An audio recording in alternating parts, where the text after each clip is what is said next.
Hare Krishna. If anything can mean anything, then ultimately uh, everything means nothing. Some people are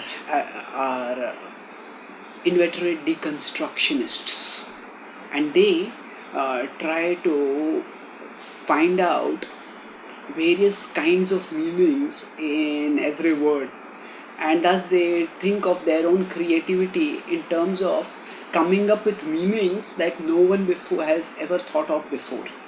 Now yes, that could be one kind of intelligence, to think about meanings that no one has thought about, but at the same time that is not the only that is not necessarily the sign of intelligence, because that may lead us to creatively into finding out new interpretations for things, but that doesn't lead us essentially to understand what the original person has said.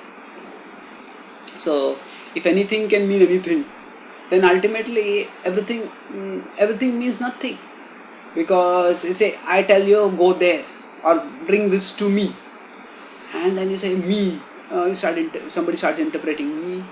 Actually me in English is a reference to I, but me in some other language means some other thing, or maybe in English only in the past it might have meant some other thing. And therefore actually me doesn't mean me. When he's saying bring that water to me, actually they are referring to someone else.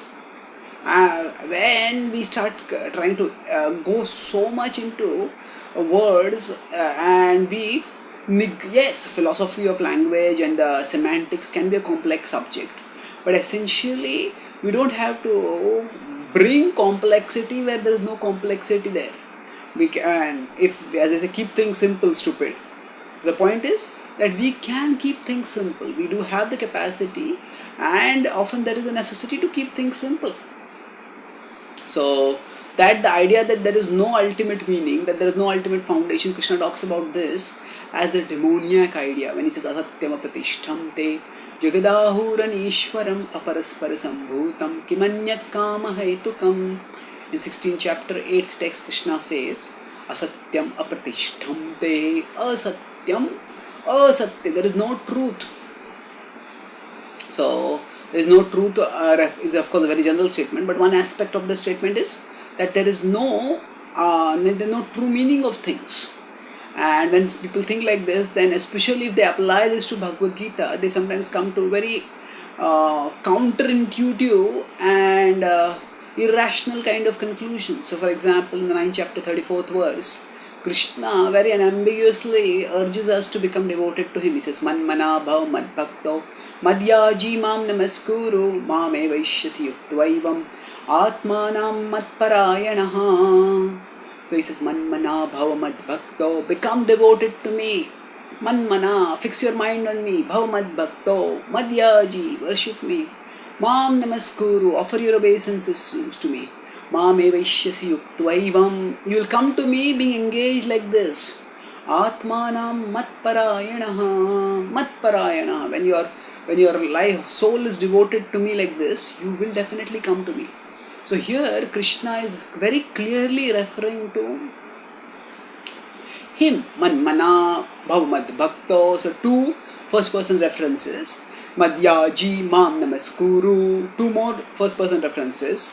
Then mam evaishyasi yuktvaivam atmanam matparayanaha, two more. So there are 6 first person references in this verse, and yet some people try to argue that actually Krishna is not asking us to surrender to him, he is asking us to surrender to the unborn within him.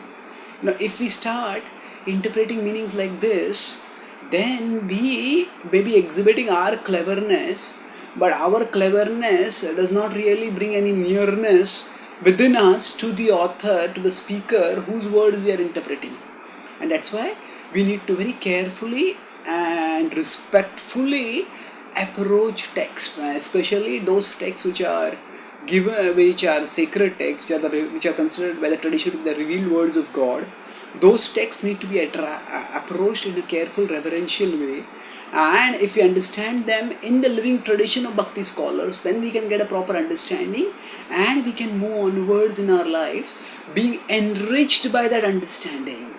So if anything can mean anything, then everything means nothing, because then even their explanation of something can also be interpreted in 100 ways, and there is no intrinsic meaning left to anything.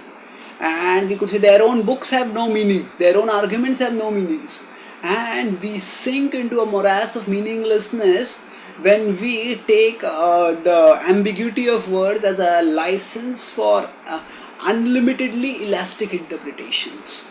By understanding words in the overall context of the text, in the overall tradition in which the text has been understood, understanding text in a way that they can apply and transform our lives, and in a way that is coherent with the overall purpose of the text, then we can actually benefit from that text.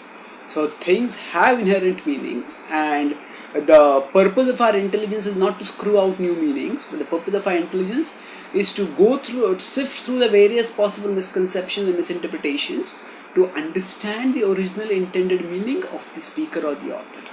Thank you. Hare Krishna.